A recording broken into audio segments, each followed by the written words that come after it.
I got 16 Twitch streamers who are brand new at chess to compete in this multi-week chess tournament. In this recap, we're reviewing all games in the quarterfinals. If you want to see the final matches, make sure to check it out on our Twitch channel, link in the bio below. Let's get into the recap. So in the first game, we have Arrington Weaver versus K-Smack. This happened on Tuesday of this past week. Players are both rated around 600, and we have the starting E4, E5 system. Smack is playing white, Ari is playing black. Bishop C4, pawn D5, and already we see a pawn potentially just being given up right on the first move in the center of the board. But instead, Smack decides to play a little more of a retreating move, bishop E3. But now, white's pawn can be captured in the center. However, Ari does not decide to take it. Instead, plays bishop E6, defending his own pawn. We have takes, and C4! C4 blunders this amazingly unbelievable move. We have bishop can take here on G2 for Ari, and it will be -8 for black if he sees it. But he completely misses it. Ari misses it. It's the 5th move, and Ari was completely winning, but he misses the move, and now we have D3 defending the pawn again. We have bishop B4, bishop D2, and the players are just making some moves, attacking and questioning the integrity of this bishop for black. Black decides to make the exchange, and now knight F6, trying to get some more pieces into the game. We have knight C3 from Smack. And so far, game's looking pretty equal. I mean, Engine thinks the game is equal. The game looks pretty standard to me. This is a bit of a backwards pawn here in the center for white, but nothing crazy. Black still needs some more time to develop a couple more pieces, get them into the game. We want to get the rooks toward the center. White still needs to castle. Black's already has a safer king. Let's see what happens here. Knight F3 pushing the pawn. But now you can take here. So white can take this pawn, takes with the knight, which I don't dislike. Knight takes, and now queen E3, but oh no.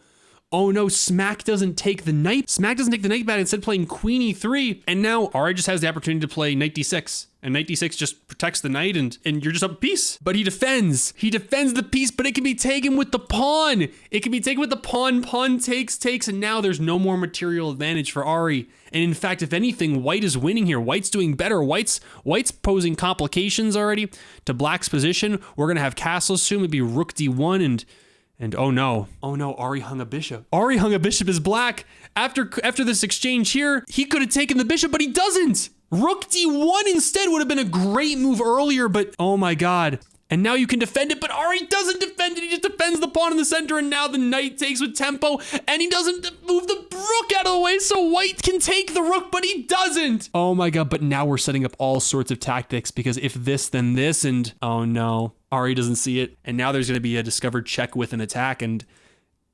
Smack's just gonna be up too much material here. I mean, Smack has bishop, rook, and even though he lets the bishop get captured on B3, 2 rooks with some extra pawns, they're going to come in and harass these pawns.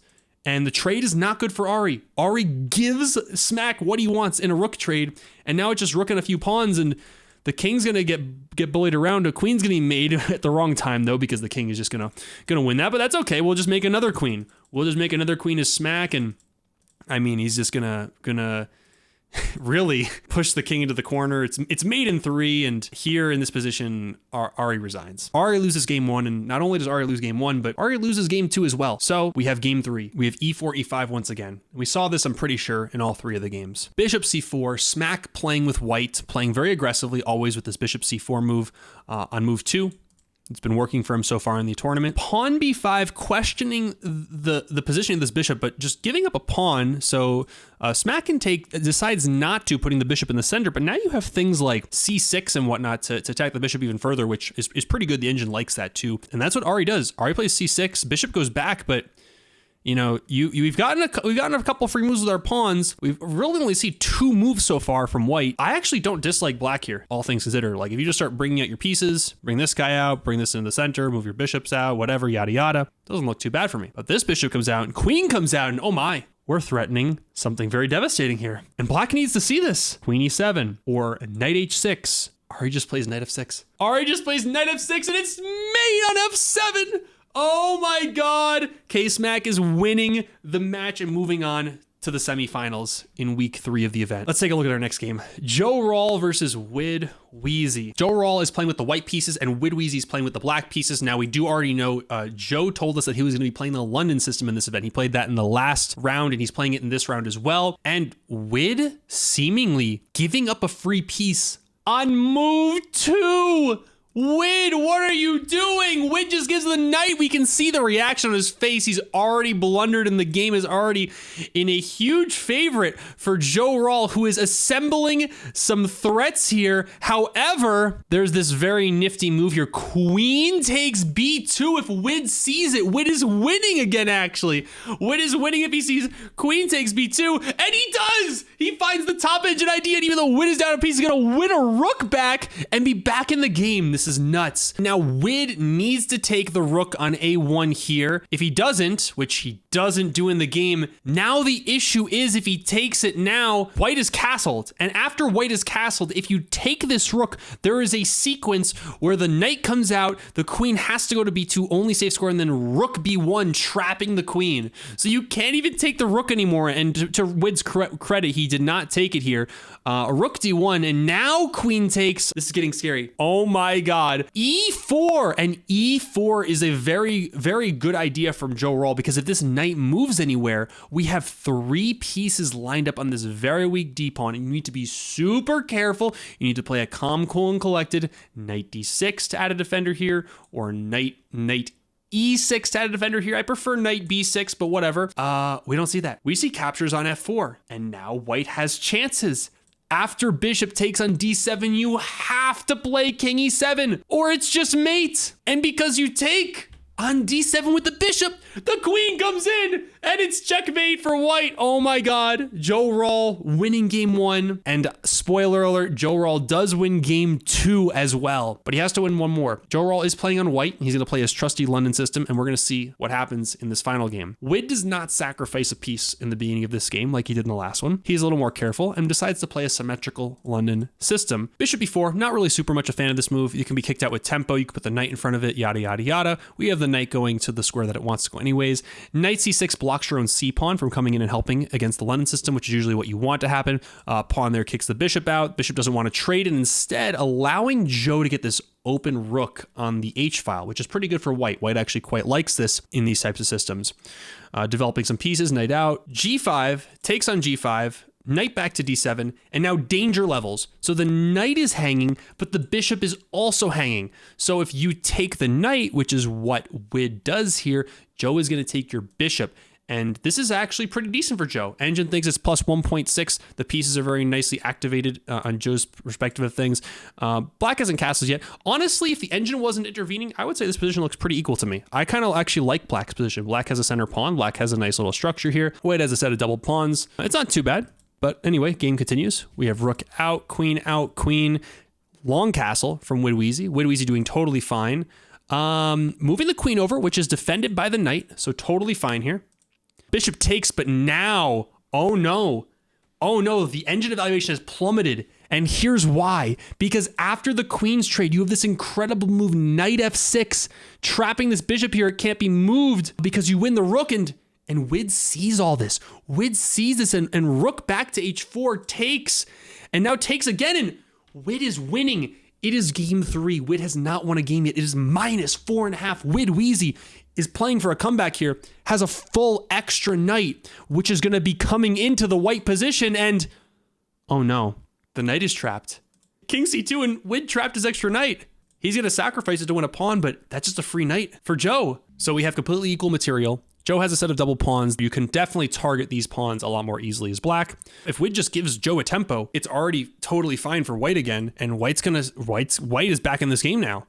All right, pushing the pawns, protecting the knight, pushing the pawns forward. Okay, this pawn's getting pretty close to being a queen over here. Okay, shuffling the pieces, making a little bit of an exchange. You have to be very careful. These rooks don't get blundered at any point in this, all right? Pushing the pawn. This pawn is super close to a queen. Oh my. Pawns go up, the knight gets into the action, and oh my. Well, you have knight h6 here, which kicks the rook out and makes a queen. But Joe Rall doesn't see that idea, instead moving the knight closer to the king side of the board, and we have some more exchanges. White is still winning. White has 2 pass pawns over here that are so close to promoting to getting into the position. Knight takes one of White's pawns. Knight takes another pawn, but now the knight's pinned to the king. The knight's pinned to the king, but white makes a queen. White makes a queen, deflecting the rook and winning the rook, and now it's just completely crushing Joe. It's +8 for Joe Rall. Joe Rall's gonna stop black's king from pawn from whatever. Stop pawn's queen. pawn for promoting to a queen. And that's just going to be it. I mean, Joe Rawl is going to make a queen. He's going to have a rook, a queen, a knight against the king, and Wood resigns. It's mate in 2. Yeah, that's the end of the game. Day 1 was a sweep. So now we're on to the second day of the quarterfinals in the event. By the way, if you made it this far in the video, please do consider subscribing on YouTube. It would mean a lot, and we have lots of other chess content. We're going to start with the second match of the day between Evil Space Bunny and Jack Penguin, because the first match of the day was the wildest set of the quarterfinals. And yeah, stick around to the end to see that one. So game 1, Jack is on black, Evil Space Bunny is on white. We're going to see E4, E5, and Evil Space Bunny is going to bring the queen out early, trying to do the wayward queen attack. Again, just so you guys know, Evil Space Bunny is rated significantly lower than Jack. Her elo is actually really around closer to 400. Jack is actually around 750, so he's going to have a big advantage. ESB is going to be the underdog here. Let's see how Jack does. He clearly does not fall for the early queen attack. Bishop out. She's trying to set up some sort of a scholar's mate type threat, but simply G6 here, and the queen has to leave, retreating back to H3. However, H3 loses to the fantastic move pawn to D5, hitting both the bishop and the queen. 2 things are under fire and you cannot protect both of them, but Jack doesn't see it. Jack doesn't see it, just plays knight F6, and you have to move one of those pieces out of the way or you're just going to be losing material.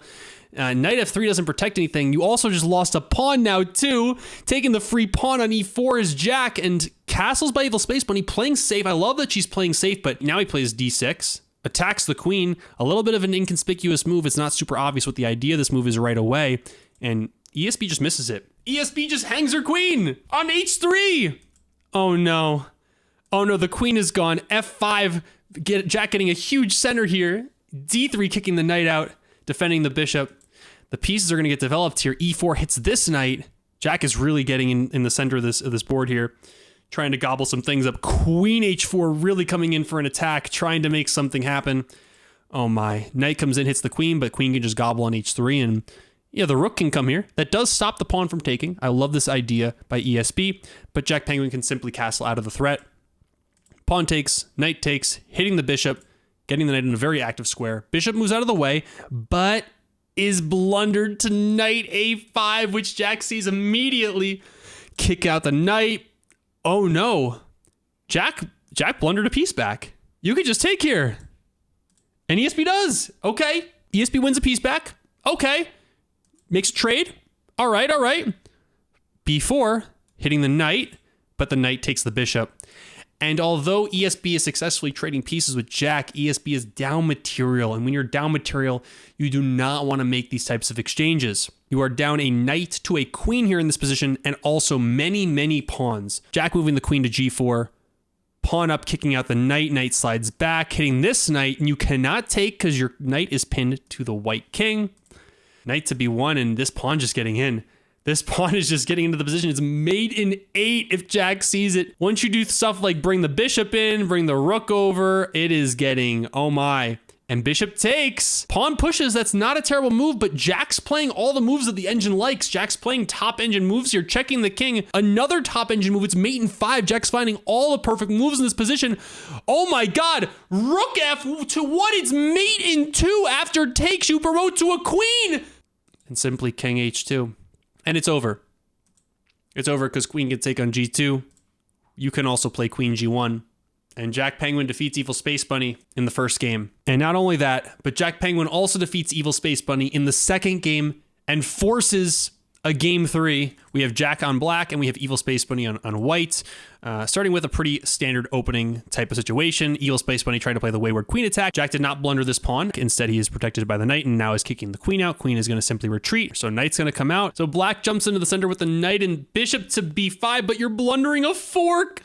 You're blundering a fork with a knight, and you're just going to simply pick up ESB's rook, and Evil Space Bunny is now down a full piece. Not only that, but she moved the A pawn, so the knight has an escape route, and the knight can just get out. My god. So we have the king walking over a little bit, knight back to D4 where it's very safe. The pawn's going to be captured, but you actually even have a lot of ideas here. You have this tactic with D6 attacking both the knight and the queen, which is very strong here. You can also take this bishop first and then play that move. You can win the pawn in the center, which is what Jack does, and Jack is just up a clean amount of material here. It's -7. This position's crushing for black. The black's knight is kicked out, but it shouldn't matter too much. We're just going to make a bunch of exchanges. You of course exchange when you're up material, and now he finds this move attacking the knight and the queen, and ESB doesn't see it. ESB doesn't see it, and we have takes, queen out, check, queenside castle from Jack, check on h4.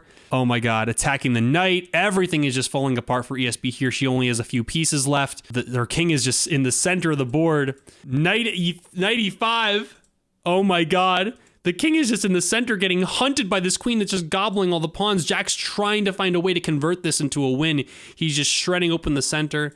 King g3, it's just mate and 7. It's just mate and 7 for black if they can find it. Rook comes in. Knight hits the queen, but bishop f2, maybe a step in the wrong direction, sacrificing the bishop. Your queen is still under fire here. You have to be very careful. And not only that, but Jack blunders another exchange in this position. I don't think he knows how to make forward progress here, so he allows the bishop to take the rook, and now, okay, king slides over, queen here. You have to make sure your king still sees this rook and defends it, but in this case, Evil Space Bunny allows Jack to simply scoop up the rook, and now it will just be a matter of gobbling the rest of the pieces and delivering a mate, which he does here with the rook and the queen. And Jack Penguin won 3-0 against Evil Space Bunny for a clean sweep and is moving on to the semifinals in the tournament. And now we're going to bring to you the cream of the crop, the final match, day 2, Kixie versus Pox. This set of games was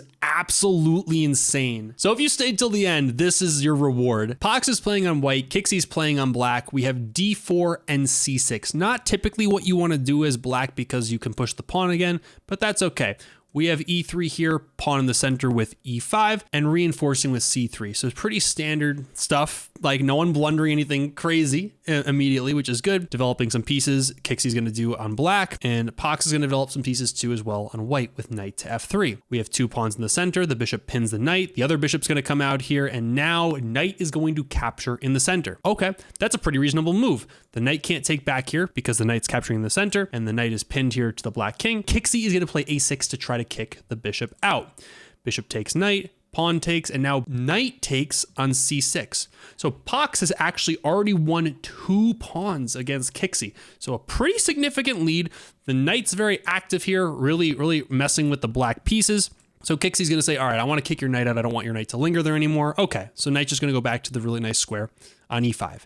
We have knight e4, f3 kicking the knight out, knight goes back, and now queen a4 check, and things are looking scary, right? If you play a move like c6, Pox is going to force a queen trade because he's just going to be up 3 pawns.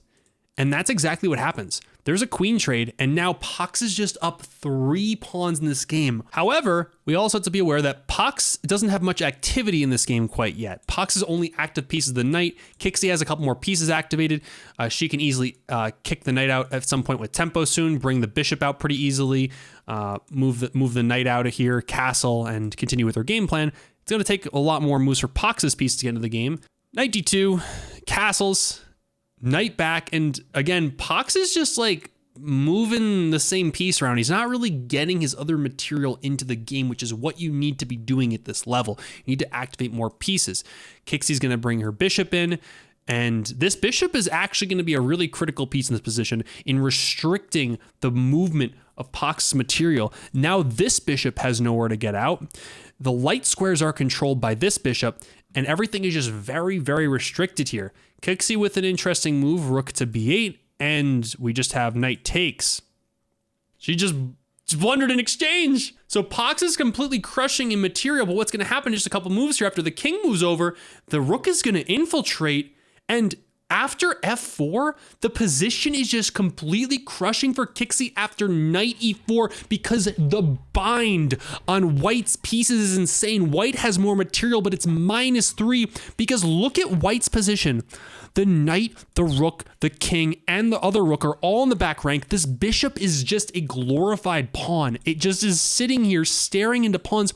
Look at the control of the squares here. You're threatening to come in and attack. You're threatening a fork here. This is absurd. And Kixie's just winning. Kixie's just winning down material in what you think was a bad position.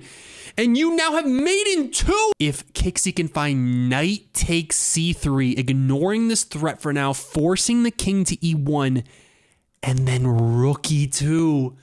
It is mate in 2 for Kixie, but she misses it.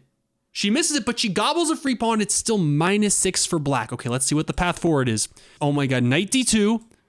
Bishop e2. Okay, king slides out, but white maybe is able to untangle here. Knight's jumping in. Look at these pieces. Have you ever seen anything like this? Black is setting up their pieces in white's second rank.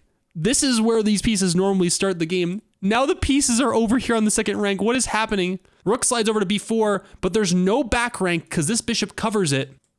And you just lost. The rook was just hanging. Oh no.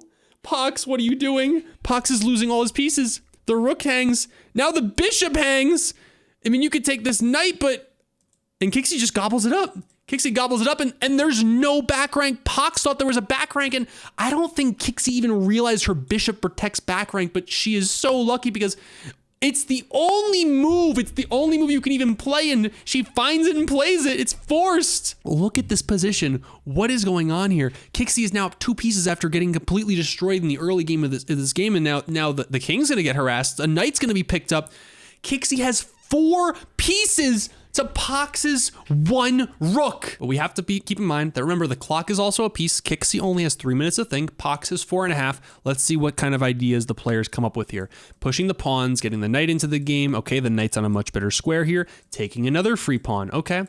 Rook comes out of the way. And now we're seeing both players getting even lower on time. Kixie only has 2 minutes. Pox has 3 minutes 40, and players are playing these moves very quickly. In 6 seconds, Pox plays the move rook to a3, which blunders the knight. You can take it in one of 2 ways. And Kixie, also trying to play fast, she spends 30 seconds on this move, but can't find taking with one of these pieces, just moves her rook out of the way, and Pox on coverage was like freaking out when he made that move, immediately realizing he blundered. Kixie does not see it though, and just gobbles a pawn here in the center. King slides out of the way, and players are playing quick.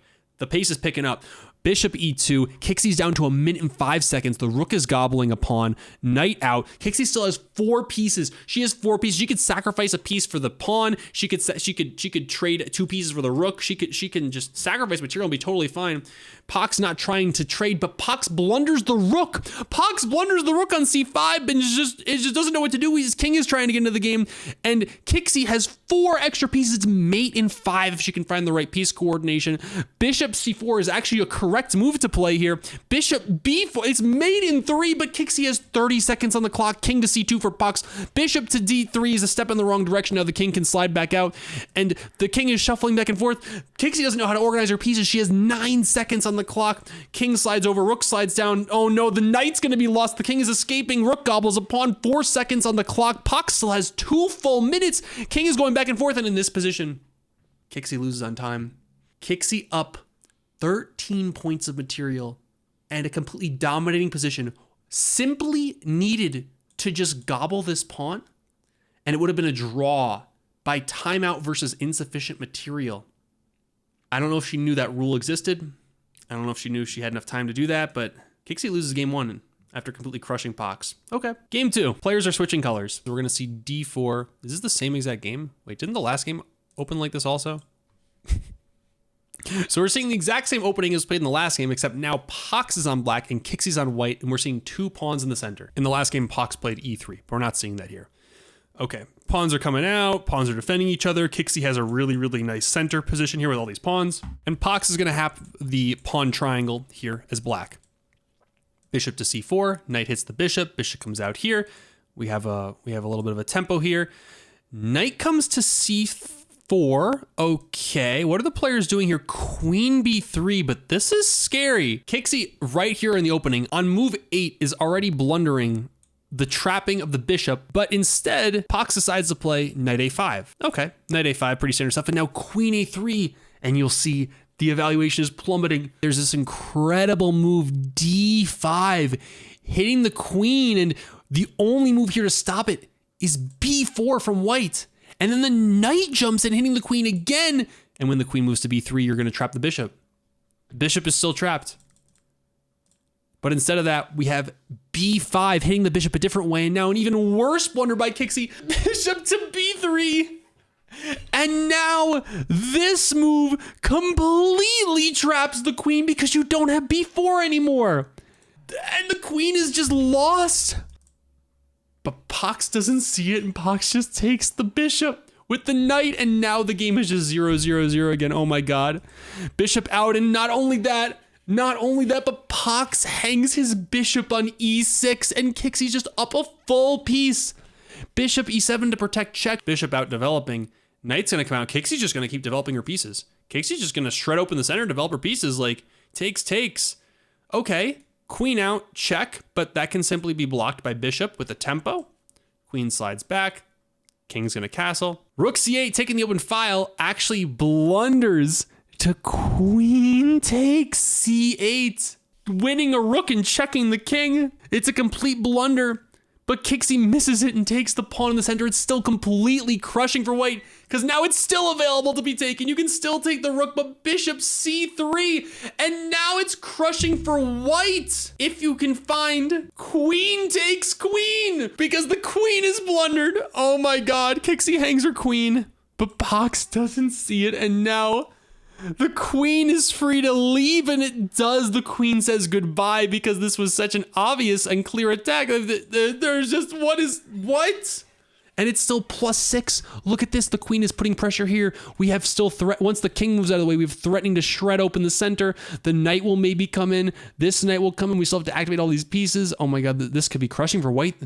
This could be simply crushing for white. We have g5 in order to prevent the queen taking this pawn. Knight a3, but knight a3 allows a fork. I don't know. Pox doesn't see it, plays h5 instead, but now the queen is infiltrating. Knight h6 tries to do that. Queen's gonna go back now, but there's a lot of weaknesses in black's position, and this can be shredded open so easily for white. Castling is a great move for black here, with ideas and pressure along these files, and the king is at least a little bit safer over here. Pox sees that the queens have opened up and decides to take the queen on f2. Rook takes on f2, and now we have this fork on b4, forking the knight and the bishop from Pox. So Pox is going to win some material back. Bishop d4, taking the knight, and material is equal. White has a couple pawns, but we have the same amount of minor pieces for each player. Queens are off the board, and we're getting close to an endgame here. After takes, it's +1.7. It's +1.7 if Kixie just simplifies. If Kixie just plays rook f6 and trades all these pieces, she's just up 2 pawns. So it's to her benefit to simplify, but knight g3, and she loses the bishop. It was defended, but now it's no longer defended, and bishop takes bishop, but he doesn't see it. Instead attacking the knight, and now you can still take this bishop, but Kixie just moves the bishop back. All right, at least it defends this bishop now. Knight comes in hitting the rook. Rook slides up, knight slides back. This is getting a little dicey. It's getting good for black. White has a lot of weaknesses, targets. Oh no. Taking the pawn, taking another pawn, but oh no. The rook is just hanging. The pawn was defended, and now Pox is crushing. It's -7. And it just gets worse from there. As Kixie is going to exchange more pieces, we're going to simplify to an endgame where Pox is just up a full rook. And although Kixie has some extra pawns, those will be gobbled up quite quickly. And Pox is going to go for promotion here with his passed a pawn, make a queen, and all the rest of the pieces are going to be captured from Kixie. And even though she has a knight left, it's not going to be enough to defend her king, as it gets boxed in here by the rook and the queen, and there is no escape for the king, and it is checkmate. And Kixie loses game 2 in what was another game where she was completely crushing and threw the game away. Oh my, we have a game 3 to go to. Game 3, Pox is on white, Kixie is on black. And Kixie choosing to play the Scandinavian defense. Although the players at this level, I'm not sure they even know what the Scandinavian defense is. This is already great for the Scandinavian player if you just take on e4, but Kixie's not going to do that. She's going to play 2 center pawns, pawn kicking it out with tempo, and then knight to c5. So pretty standard stuff. However, this is already a pretty good position for Kixie. The reason this is so good is partially because once you exchange these pawns, this will pose real weaknesses for white along these squares. Black also eventually has moves like queen h4 coming in, and just a much better structure in the center where the f pawn hasn't been moved yet for black. So things could get a little tough here for white if they're not careful. Pawn d3, knight comes out. We just have some normal development. Both players are playing totally solid so far. No one's blundered anything quite yet. Bishop is going to pin the knight to the queen. And bishop to e3. Oh no. Kixie blundered her bishop. Bishop takes is simply winning a piece. But Pox doesn't see it. Pox says, oh no, my bishop is being attacked. I guess I should just take this knight. And that's what Pox does. And Pox not only takes the knight, but also develops the queen and also lets the bishop live here. Now the bishop's in, the queen is in, the king is weak along the dark square diagonal. And we have all these dark square pieces that can come in and harass the dark squares. I mean, it's not completely crushing for black, but if white just plays a move like King E2, then yeah, it's pretty good for black. What is King E2? Oh no, now the king can't castle and the king is stuck in the center of the board because of this bishop. After you play queen to G5, you're defending the bishop and oh my gosh, what is happening here? You could have probably would have been a little better to play something like D4 here, which is what the engine recommends because the queen can be kicked out of being a defender. But anyways, we don't have to worry about that type of stuff here. So queen comes out, G4 here, but now knight B4, Kixie playing really aggressively. Look at how entrenched Kixie's pieces are getting into white's position here. And if there was a simple like exchange of pawns, this position could just completely open up and she could just be completely destroying this king right here. Knight H3, okay, knight H3 asking the queen some questions on the G5 square. But queen to H4, and now, queen is maybe threatening to get in. Pox plays knight G1, blundering mate in 1. Now at this point, both players have a little over 7 minutes, and Kixie is spending a reasonable amount of time on this move. We're doing coverage. We see mate in 1 instantly. But Kixie's thinking, and we're like, oh my God, yes. Kixie's calculating. She's thinking about the mate in 1. She sees it. She just wants to make sure it works. And after thinking about this move for what is maybe like 40 seconds or so, Kixie plays bishop F2 and misses mate in 1. She has so far missed mate in 2 in the first game, and then mate in 1 here, and then a bunch of mate in 4, mate in 5s in the first game later in the game too. Kixie is just throwing away these absolutely crushing positions, and Pox is just able to barely get out of these positions. She trades away her stupendous bishop, and it's still good for Kixie, but now she's kind of taking a step in the wrong direction with bishop E6 because queen C5, knight comes in, takes a pawn, but blundering the knight to the bishop because the pawn was defended, and now Kixie's down a piece. Kixie went from a completely winning position from mate in 1 to being down a full knight. Oh no. Long castle's even worse, blundering the A7 pawn. Oh no. Pox takes in the center, and Pox pushes the pawn and wedging the pawn in this position, and things are starting to get wild. Things are about to heat up here. After king slides over, queen takes on E5 from Pox, and you have the absolutely incredible, and you could do this with either rook to E8, laser beams down the center, pins the queen to the king, and you're just winning a queen back, and it's destroying for Kixie. Pox gave this to Kixie. You could do this with either rook, and it's just completely crushing. But Kixie misses it. Pawn F6. But then queen E7, and you can do it again. And now it should be even more obvious because the pieces are all so close to each other. Just rook E8. Rook E8 and the game is over. You're winning a queen. But Kixie misses it and plays G5. And now it's completely winning. It's completely winning for white. If you just take this pawn, get the queen out of the pin. But bishop A4, and you can do it again. This is the 3rd time in a row Pox has offered this tactic to Kixie. This is insane.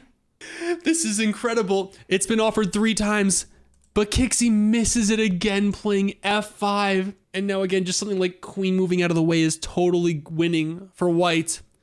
But pawn takes pawn, and now over a 4th time in a row, Kixie can play rook E8 and pin the queen. But she misses it again, playing queen H3, and now white is completely dominating again. But white plays F6! Oh, but now the tactic doesn't actually work anymore. The issue is now this tactic doesn't work because these pawns are too close to promotion, and you have the pawns defending the queen, and if the rook ever takes, you will just have 2 passed pawns that are connected and protecting each other that are on the 2nd and 3rd rank, and it's simply too much. So Kixie had 4 turns. Kixie had 4 opportunities to win that queen, and she missed it. And now instead, we do... Oh, she did finally make that move. Wait a second. Oh my god. After the tactic is no longer available, she finally plays the move, rook e8. And Pox, scared that the queen is going to be won anyways, decides to take. And this is what happens. This is what happens. And it's completely winning for Kixie. It's -2. The king is just out in the open. And then you will have things such as if the king moves like the wrong way, you will infiltrate with the queen and just get into position, win some pawns. It's, oh my god. King slides to d2. It's -10. Queen takes f3. Pawn f7. Rook comes in, but oh no! It's a blunder because you can make a queen. Pox can make a queen, which he does, and it deflects this queen off the defense of the rook, and now Pox is winning again. But is he? Pox is up 4 points of material, but because of the coordination of the pieces and the restrictiveness of where the pieces are placed, Kixie actually has mate in 4 if she can find queen f4 check, and then only move king e2, bishop g4 check, and then king e1, and it's just check. And no matter where the king goes, I mean, the king can only go here. Bishop h3, and that's mate. But honestly, this sequence of moves is so hard to find, but it's checkmate. It is simply mate in 4. But there's no shot Kixie sees this line. And after just a simple move like queen e8, white's just crushing because white's just up 7 points of material, 4 points of material. The king gets the safety. There are no more good checks. And now Pox is going to start repositioning his pieces, getting them into the game. And now it's just, I mean, Pox gives up a knight here, but the engine says 0, 0, 0. We have 2 rooks for the queen. This game is really close. This game is really close, but pawn pushes, and now pawn d7. Bishop needs to take that. Or queen, and Kixie just hangs her queen. Oh no. King takes, but now you're just down a full queen. And all the rest of your pieces will be gobbled. Or you get mated on the back rank. Yeah, Kixie loses game 3. That was my favorite of all the matches, and it was just incredible because Kixie had such winning positions in all these games, but unfortunately was not able to convert. And those are the types of things you need to be able to do if you want to make it to the semifinals of this tournament. Speaking of the semifinals, make sure to catch those live on Twitch. Link will be in the description below if you want to play chess with us or be in any of our future tournaments. There's also a Discord link below. You should go check it out. And then if you enjoyed the video, consider subscribing on YouTube. There will be some other spicy chess videos that'll pop up here that you probably would enjoy. You should go check them out. Have a good rest of your day, everyone. See you next time.